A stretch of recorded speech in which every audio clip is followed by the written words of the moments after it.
Let's solve this math Olympiad problem on exponential equation. We have 6 power x plus 1 equal to 3 power x plus 2. So the first thing is to adopt one of the laws of indices that says that when you have x raised to the power of b times x raised to the power of a, the bases are the same. What do? We add the powers, taking one base. So this will now result to x raised to the power of b plus a. So we added the powers, taking one base. Now you observe that this is similar to this. So we are going to take the reverse of the case. Write this in this form. So I will split 6 and then split the powers. 6 times 6. Then splitting the powers to the both 6. The same thing would happen here.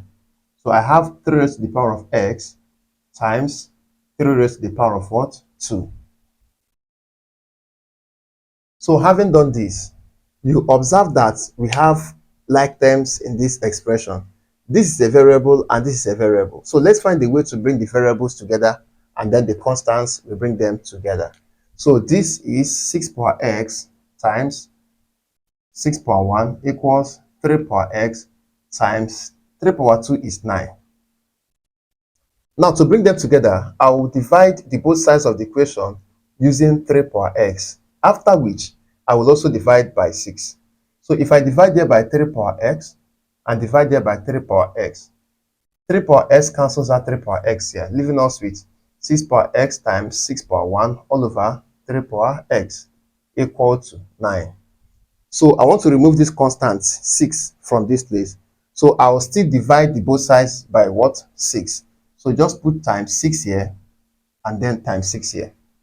So that 6 we cancel out 6. We now have 6 power x over 3 power x equals 9 over 6. This one can reduce. We can simplify here.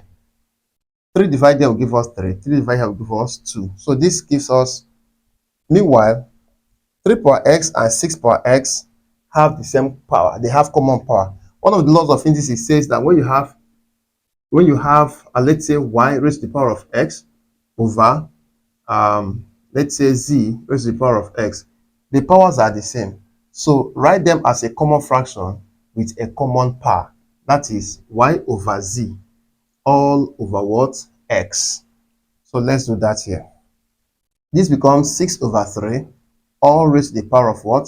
X equal to 3 over 2.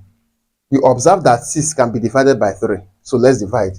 3 divided 6 gives us 2. So that will give us 2 raised to the power of x equals 3 over 2. Now at this point, we can no longer simplify the indices. So let's employ logarithm to simplify further. So take the logarithm of the both sides. I'll take the log of this and take the log of this. That means we have logarithm of 2 raised to the power of x equal to logarithm of 3 over 2. Remember the law of logarithm that says that when you have a power to your log number, the power comes to the front of the logarithm.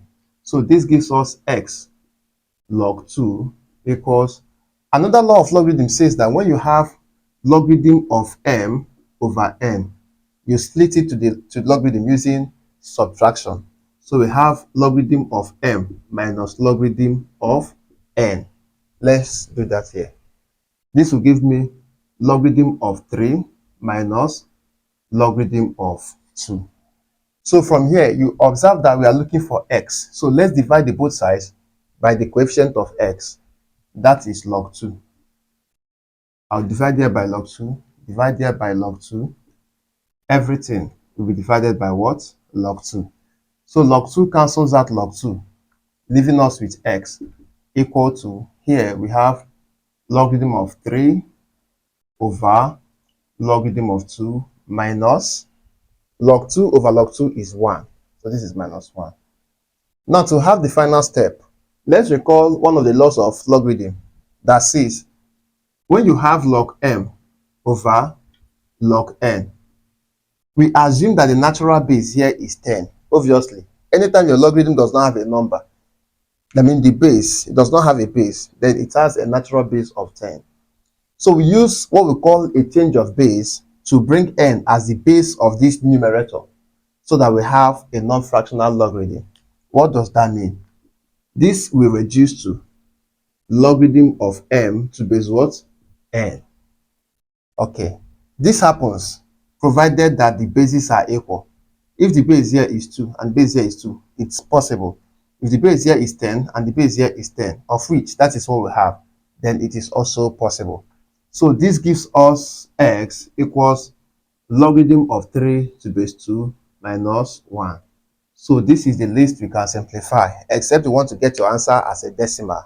But this is the least we can simplify as the value of x from this exponential equation. Thank you so much for watching. Please do want to like this video, share to your friends, and return for more interesting math tutorials. See you in my next episode. Bye.